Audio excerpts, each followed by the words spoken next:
Bonjour à tous, bienvenue dans l'Actu à chaud, c'est votre nouvelle émission de débat sur l'information de la sécurité, sur ANews Sécurité. Chaque mois avec des invités, eh bien, nous débattrons sur les sujets chauds de la sécurité sans langue de bois, en toute liberté d'expression. Sur le plateau, aujourd'hui, Agnès Naudin, un peu de douceur dans ce monde de brut. Notre capitaine de police en disponibilité pour ANews Sécurité, surnommé Réponse, pour sa chevelure aussi longue que sa parole est libre. Bonjour Agnès. Bonjour. Merci d'être là. Face à vous, Georges Fenech, ex-magistrat, orateur hors pair s'il en est un, spécialiste de la sécurité et du terrorisme, notre homme de loi, mais aussi notre homme de voix, avec ce timbre reconnaissable entre tous. Bonjour. Merci. Merci d'être là. Éric Chalumeau, notre commissaire divisionnaire honoraire, président du syndicat du Conseil en sûreté, que l'expérience et la sagesse soient avec nous. Bonjour Éric. Bonjour Alexandre. Et puis Mike, notre blogueur fou de sécurité, maître du blog 83 629. Au nom de la sécurité privée, il s'exprime sans tabou. Bonjour Mike. Bonjour, merci beaucoup. Alors le sommaire aujourd'hui, un agent de sécurité agressé à coups de cutter à Rennes, un autre renversé délibérément à Strasbourg, un troisième attaqué à coups de couteau du côté de Briançon, un agent d'une discothèque cogné à coups de cric à Lyon, des agents agressés physiquement parce qu'ils demandent le port du masque à des clients. Nos agents de sécurité sont-ils assez bien équipés pour faire face à une violence grandissante et à des risques terroristes sournois et tapis dans l'ombre? N'est-ce pas l'arroseur arrosé? Il nous protège, mais non finalement rien pour se protéger. Le deuxième sujet sera sur la France qui a été émue par le témoignage d'un agent de sécurité sur la radio RMC avec sa femme. Ils mangent une fois par jour pour payer l'école de leur fils. Est-ce que nos agents privés sont assez bien payés? Et puis enfin, on parlera un peu de sport avec la désertification des stadiers dans les stades de foot. C'est la pénurie. On a le retour du public, mais le départ des stadiers.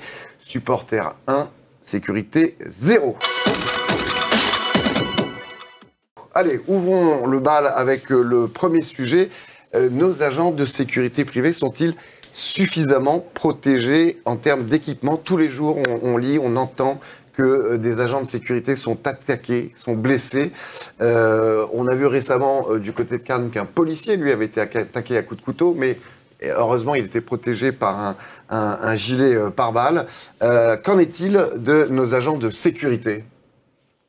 Mike? Alors pour les agents de sécurité, on va dire que l'État a mis la première pierre très récemment, puisqu'avec la loi sur la sécurité globale de mai 2021, on a enfin aggravé les peines si jamais il y a une agression contre un agent de sécurité. Donc c'est la première protection, on va dire, théorique, au plan pénal. Juridique. Mais c'est vrai que sur le côté pratique, il y a encore beaucoup de chemin à faire pour la protection des agents de sécurité. Après, on va dire que c'est dû aussi, pour moi, à une marge très très faible qui ne permet pas une protection et un investissement dans les équipements des agents de sécurité, pour moi. On voit aussi dans la formation initiale, on est à une poignée, on a une vingtaine d'heures en formation initiale. Donc une vingtaine d'heures pour gérer les conflits, le stress. Ouais. Et après, pendant 5 ans, il n'y a plus rien. Et au bout de la 5e année, avec un recyclage, où là on a une poignée d'heures aussi, 5-6 heures, pour les remettre dans le bain sur la gestion de conflits. Donc là, on voit que c'est clairement insuffisant au niveau formation, au niveau retour formation pour les agents. Aujourd'hui, ils sont en première ligne, ils sont presque autant exposés que nos gendarmes et nos policiers. Agnès, qu'est-ce que vous en pensez? La police municipale, mais en fait, je comprends pas pourquoi ils n'ont pas à minima des gilets pare-balles. Parce qu'après, on sait que le sujet des agents de sécurité de demain, c'est est-ce qu'on va les autoriser à être armés ou pas, comme on s'est posé la question à l'époque pour la police municipale. Donc après, ça, ce sera des après, le gilet pare-balles, mais au moins, le gilet pare-balles, c'est un minima. Enfin, je veux dire, ça les protège eux et ça n'engage à rien. Mais ça coûte. Et qui c'est qui paye? Rien n'interdit, me semble-t-il, à un agent de sécurité de porter un gilet pare-balles. C'est pas une arme. Bien sûr, c'est ça, c'est ce que je dis. C'est un moyen de protection. Donc on est sur une question de moyens de l'entreprise, d'équipement des agents de sécurité, non pas sur un problème législatif, me semble-t-il. Par contre, là où effectivement on peut se poser la question, c'est sur l'armement des agents de sécurité, mais on l'a déjà fait une avancée considérable, la loi du 28 février 2017. Je m'en souviens très bien, j'y étais à la commission des lois à ce moment-là, où finalement on a permis aux agents de sécurité de porter une certaine catégorie d'armes, il y a les catégories B et D, lors d'événements particuliers qui mettent en danger notamment la vie des agents de sécurité ou de ceux qui participent à l'événement. Mais tout cela est bien encadré, avec des formations, avec... Non, on va dire que c'était très très long, puisque on va dire que sur l'armement, ça avait été décidé avec le CNAPS en 2015, suite aux attaques du Bataclan. La première loi, donc... 28 février 2017. 2 ans après. Entre en application en janvier 2018. Voilà, et la première formation réglementée, officielle au niveau de l'État, 2020. C'est ça. Donc c'est... Pour rappeler, catégorie B, c'est pistolet, arme à feu, d'épaule, à répétition manuelle. Oui, ce qu'on appelle... Arme de poing, ouais, catégorie B. Les armes de 4e catégorie, Ouais. hein, c'est ce qu'on appelait... Et D, couteau, matraque, bombe lacrymo. Oui, générateur d'aérosol, de petites... de spray, en catégorie B, moins de 100 millilitres. moins de 100 millilitres. Les fameux tonfas. Et bâton de défense. Bâton voilà. de- Alors, bâton avant de d'arriver, défense. comme le disait Agnès, à éventuellement, donc, d'ici quelques années, à un port d'armes, est-ce que justement ces armes intermédiaires qui pourraient leur permettre de se protéger, de se défendre, qui sont effectivement ces bombes aérosols, voire un taser ou une matraque, c'est possible? Alors déjà, taser, c'est pas possible, Non. parce qu'en catégorie D, il n'y a que C'est 2 légal. armes disponibles. D'accord. C'est uniquement bâton de défense et spray de lacrymogène. Et du coup, effectivement, ça commence à se démocratiser petit à petit. Mais là aussi, on est encore, comme je disais, sur un problème de fond, donc les donneurs d'ordre, et au niveau des paiements, et au niveau des tarifications proposées par les entreprises, qui Oui, ne puis permettent pas tout forcément ce un qui est bâton équipement. télescopique, tonfa, normalement, il y a aussi des recyclages, il y a des formations. Enfin, nous, en tout cas, dans la police... C'est on une les a fois, pas, on en était catégorie D, obligés. c'est une fois tous les 6 mois. Voilà, ok. Donc, Et en il y a quand catégorie même des B, formations pour ah oui, bien sûr, utiliser continue. certains armements. Mais Et là, un on coup- n'est pas sur les moyens, on est sur comment est-ce qu'il protège, lui, sa personne. personne Ouais. et voilà, l'intégrité physique de la personne. Donc après, si effectivement, dans les sécurités, boîtes de sécurité privées, parce qu'il n'y ait pas de l'argent dans l'État et dans la fonction publique, ok, on le sait, c'est pas de notoriété nouveau. publique. Et c'est pas en train de s'arranger, mais effectivement, alors très naïvement, je me disais, dans les sécurités privées, ces boîtes de sécurité, elles doivent avoir beaucoup d'argent. Et en fait, je suis, moi, très étonnée du fait qu'ils n'aient pas les moyens de se protéger. Mais bon, en même temps, s'il n'a pas de quoi, s'il mange qu'une fois par jour, c'est pas étonnant qu'il n'ait pas de gilet pare-balles. Mais après, c'est comme les polices municipales. Vous avez des polices municipales très riches et des très pauvres. Ça dépend des municipalités. Mais, Voilà. on fera jamais dans ce pays une politique publique en matière d'armement des personnels si on ne connaît pas le phénomène. Or, je rappelle qu'il y a un soi-disant observatoire de la sécurité des personnels qui a été créé en 2015. Moi, j'ai jamais vu la moindre remontée de données. On ne connaît pas la victimation professionnelle dans ce secteur. C'est vrai qu'il y a une succession de faits divers, j'aime pas ce terme-là, mais on ne connaît pas la quantité, on n'a pas de remontée de cet observatoire. Je crois qu'il n'a jamais véritablement... Moi, en fait, l'observatoire Fonctionner. les premiers sortis, il y a eu 2 rapports faits, 2011-2012 uniquement. Et depuis, il n'y a plus aucune publication en fait, au niveau de la victimisation des agents de sécurité. On aimerait connaître les modes opératoires, on aimerait connaître les circonstances, Voilà. on aimerait connaître le comportement. On a aussi, moi j'ai beaucoup travaillé pour des grands transporteurs publics, on a des chauffeurs de bus, des machinistes qui sont survictimés. Souvent parce qu'ils sont sur des lignes compliquées, souvent aussi parce qu'il faut le dire, il y a du fait. Je ne renvoie pas la responsabilité à l'agent, mais il y a aussi des questions comportementales. Donc, on a pas. Aussi, La seule étude qu'on ait, elle date de l'ONDRP, Observatoire national de la délinquance, que ce gouvernement a eu la fâcheuse idée de supprimer, entre parenthèses, parce que c'était la seule source d'études indépendantes. C'est une étude de 2012 qui mettait en avant 155, j'ai regardé les chiffres, bien sûr, 155 personnels agressés. On était sur des taux de victimation qui étaient inférieurs aux sapeurs-pompiers, aux gardiens d'immeubles, etc. Ça veut pas dire qu'il n'y a pas de... Mais d'où venait la source? Qu'il n'y a pas de sujet. Vous avez vu d'où venait la source? Oui, la source était fragile. C'est Google Alert. Ouais. Donc là, vous avez ça. L'ONDRP faisait une victimisation des agents de sécurité via des Google Alert. À travers des... Vous vous rendez compte? Enfin, la presse, quoi. Voilà, à travers la presse. Donc c'est pas terrible. Donc on n'a pas cet outil-là.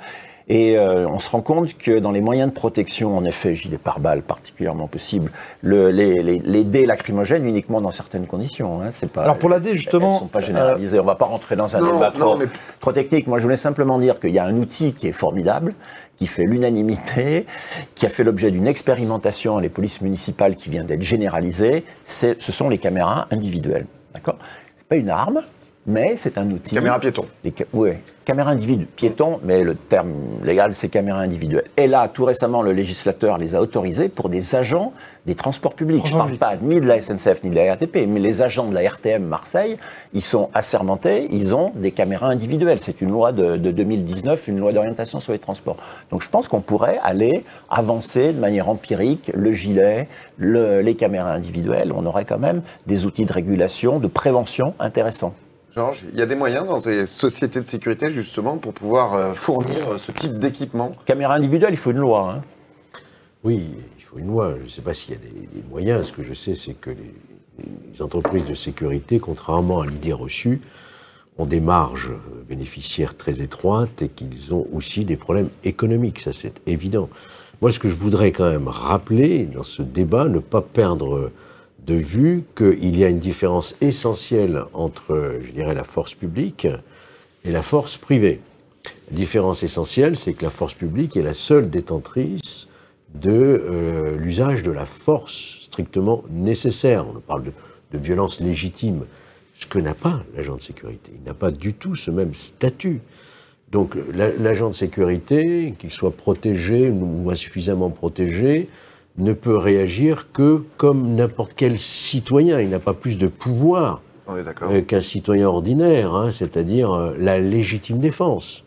Et encore faut-il savoir, et ça c'est l'objet des formations qui sont aussi faites dans fortes, cette profession, qu'est-ce que c'est que la légitime défense? C'est pas aussi évident que cela. Il faut connaître les conditions pour pouvoir riposter légitime défense de soi-même ou d'autrui. C'est déjà compliqué pour les policiers et les gendarmes. Voyez-vous, donc la différence, donc l'agent de sécurité privée est moins protégé statutairement qu'un agent de police nationale ou de gendarmerie. Donc il doit redoubler, je dirais, de vigilance par rapport à un excès éventuel de l'usage de la force, voyez-vous. Et donc ça, c'est quelque chose de très particulier à cette profession, mais il faut encourager d'une part, les formations, ça c'est surtout à partir du moment où ils sont porteurs d'une arme, qu'elle soit de catégorie B ou D, et ça, les formations, elles sont aujourd'hui en Elles sont bien plus sévères que d'ailleurs dans la police. Il y a des contrôles très stricts, notamment par l'autorité préfectorale, qui délivre ces autorisations à l'occasion d'événements particuliers ou dans le cadre de missions particulières, notamment de protection de personnalités, par exemple. Donc je voulais bien rappeler cela, que l'agent de sécurité n'est pas protégé. Il ne peut pas faire, par exemple, de sommation, comme fait un policier ou un gendarme. Donc il doit faire avec les textes généraux du droit, comme n'importe quel citoyen. Mais après, c'est pas ce qu'il demande, l'agent. En fait, ce que vous dites, si je comprends bien, c'est qu'à un moment donné, quand les policiers ont déserté, parce que c'est de la désertion. Si on a des agents publics qui sont aujourd'hui et qui font des rondes dans des cités la nuit pour assurer la protection des locataires qui sont dans ces endroits-là, ça veut dire qu'ils ont des fonctions qui étaient anciennement dévolues à des policiers, que les policiers ne font plus, mais qui, eux, c'était leur rôle, leur fonction. Ils avaient les moyens et on leur donnait les moyens de le faire. Et aujourd'hui, on demande à ces mêmes agents de sécurité privés de faire le même travail sans en avoir ni le pouvoir, ni les moyens, ni rien. Ils n'ont aucun pouvoir, en réalité.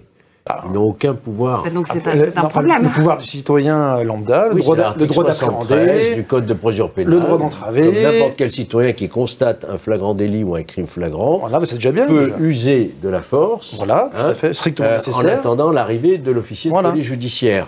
C'est tout. Il n'a pas d'autre pouvoir que celui de n'importe quel citoyen. Mais donc forcément, forcément, il est en première ligne. C'est pas tout à fait vrai, néanmoins, parce qu'il y a quand même des exemples. On a des services internes de sécurité qui relèvent du livre 6. On va citer deux services internes où les personnels sont armés, très bien équipés, très bien formés. C'est le groupement parisien interbailleur de surveillance et le groupement interbailleur. Donc on voit bien que quand le législateur le veut, sur certaines prestations, c'est possible. Mais on devrait inventer une nouvelle catégorie d'armes, qui est la catégorie 0, que dans les forces d'intervention, on appelle l'échelle de la force. Et la catégorie 0, c'est le talent comportemental, le savoir-faire comportemental face à des situations. Et ce volet-là, il est... La gestion physique. Comment j'appréhende une situation, comment je gère ma gestuelle, comment je gère ma parole, et ceci n'est qu'effleuré dans les heures de formation. Après, dans l'échelle de la force, c'est le niveau 1. Et là, on a un travail important. Dans la police, on l'a beaucoup dans les groupes d'intervention, en formation professionnelle, ils l'ont énormément. Mais ça ne fait pas partie de la formation. Sauf que l'agent de sécurité, me semble-t-il, est souvent primo-intervenant sur Bien sûr, des événements. Raison de plus. À comparer avec le citoyen lambda. Très souvent. Donc, rien que pour les masques, l'usage des masques, c'est lui qui va ramasser la haine des personnes qui sont contre ce masque, etc. On a vu pendant la crise des Gilets jaunes sur les Champs-Élysées des agents protégés des locaux qui n'étaient pas ceux pour lesquels ils étaient... Mais Georges Fenech, il rappelle quelque chose de fondamental. L'agent privé agit dans le cadre d'un contrat avec son donneur d'ordre. L'agent de la force publique, il applique la loi, le law enforcement, comme disent les anglo-saxons. Donc il a en effet l'outillage que n'ont pas encore aujourd'hui les agents privés. Non, je crois que c'est l'application de nos principes généraux, d'utilisation de la force publique, qui aujourd'hui est composée de la police, de la gendarmerie, et on peut dire aussi de la police municipale, qui a quand même aujourd'hui plus d'attributions, plus de protection, plus de moyens. Et à côté de cela, il y a une sécurité privée qui vient suppléer ou qui vient en complémentarité, mais avec des attributions et avec des pouvoirs différents que celui de la police nationale. Ça n'est pas choquant en soi. Je pense que... Non, mais je ne dis pas que c'est choquant. Ce que je dis, c'est que le fait qu'il ne soit pas protégé, c'est ça qui l'est. Parce qu'en fait, il se retrouve en ligne de mire et la cible des mêmes personnes que les pompiers, les policiers, les gendarmes. Mais vous voyez qu'on avance sur ce sujet, puisque maintenant, depuis la loi de 2017, il faut dire que si ça s'inscrit dans le cadre de la lutte antiterroriste, tout ça est né à ce moment-là. Bien sûr. Il a fallu sortir de l'état d'urgence, et donc la loi de 2017 a augmenter le rôle des polices municipales et des polices privées, enfin des agents de sécurité privés. Donc on voit bien que le cheminement, il est là, c'est-à-dire une complémentarité, une possibilité d'être armé avec des conditions très strictes de formation, d'autorisation préfectorale, etc. Et moi j'insiste beaucoup sur le rôle du CNAPS, évidemment, mais aussi sur le rôle de la formation. Je pense que vous, peut-être nous en parler. Déjà, rien que pour la catégorie D, donc arme non létale, elle est possible pour n'importe quel site, dès que l'agent de sécurité peut avoir une problématique d'agression sur lui-même. On n'est pas dans un risque exceptionnel, là, on est dans un risque courant d'agression. Donc là, réfléchissez dans tous vos sites où il peut y avoir, des magasins, des choses comme ça, où il y a un risque d'agression, ou une catégorie D pour être utile. Et en fait, on va dire que l'armement, c'est pas une réponse à tout, mais déjà, en fait, ça filtre énormément les agents, et du coup, ils ont déjà... C'est-à-dire, ça filtre ? En fait, on n'a pas du tout le même public dans les agents de sécurité armés qui passent ce cursus-là. On n'attire pas du tout les mêmes. Ça filtre. Ça filtre dès le départ. De toute façon, vous allez voir dans une boîte de sécurité, vous dites, voilà, vous avez la possibilité d'armer 10 agents, qui vous choisissez. Et là, il va faire le tri tout seul, déjà. Ah non, lui, je lui donne pas, lui, je lui donne pas. Parce que c'est vrai que la majorité, c'est des vendeurs de viande. C'est-à-dire qu'en fait, on met de l'agent au kilo, même s'il n'est pas efficace, on va mettre de l'agent au kilo, on voit quelque chose, mais c'est pas efficace. Alors, pour résumer et conclure ce premier sujet, qu'est-ce que rapidement on peut imaginer avoir comme protection supplémentaire pour nos agents ? Gilet pare-balles, formation comportementale et étudier quand même, de mon point de vue, l'opportunité, la faisabilité des caméras individuelles qui ne sont pas une arme, qui sont un double correctif, un correctif de l'attitude de l'agent lui-même et évidemment une forme de dissuasion vis-à-vis d'un certain nombre de personnes qui pourraient le prendre à partie. Moi, je pense qu'on est quand même sur des pistes qui peuvent être sérieusement envisagées. D'accord. Moi, je le rejoins et j'irai même un peu plus loin. Dans la sûreté aéroportuaire, par exemple, il y a une obligation d'accompagnement des salariés qui se font agresser, au pénal notamment, avec un financement des avocats, etc., qui n'existe pas dans l'assurance humaine classique. Donc c'est-à-dire que l'agent, il est seul, il s'est fait agresser et c'est lui-même qui doit payer son avocat au pénal. Donc là, juridiquement parlant, voilà, juridiquement. Georges, vous pensez que c'est une bonne idée ? De quoi ? Justement, d'être épaulé juridiquement parlant, pour qu'ils ne se sentent pas seuls. C'est ça. Et je pense que c'est tout l'intérêt de la société, donc tout l'intérêt des forces publiques, d'avoir comme force privée, qui soit en complémentarité de la force publique, une formation, une compréhension du rôle de chacun, sans confusion des rôles. Et je crois qu'on y va de plus en plus, d'autant plus que on ira vers des attributions de plus en plus nombreuses vers l'agent de sécurité privée. Je pense par exemple, on peut imaginer les transferts dans les hôpitaux, les transferts de scellés, l'assurance de certains bâtiments ou de certaines personnalités. Tout cela devrait pouvoir soulager, d'une part, la police nationale et la gendarmerie, en termes d'emploi, je dirais, en même temps valoriser le métier de la sécurité privée, mais ça doit s'accompagner, effectivement, d'un statut de plus en plus protecteur. Je pense qu'on est à l'aune, en fait, d'une profession qui a encore besoin de se structurer.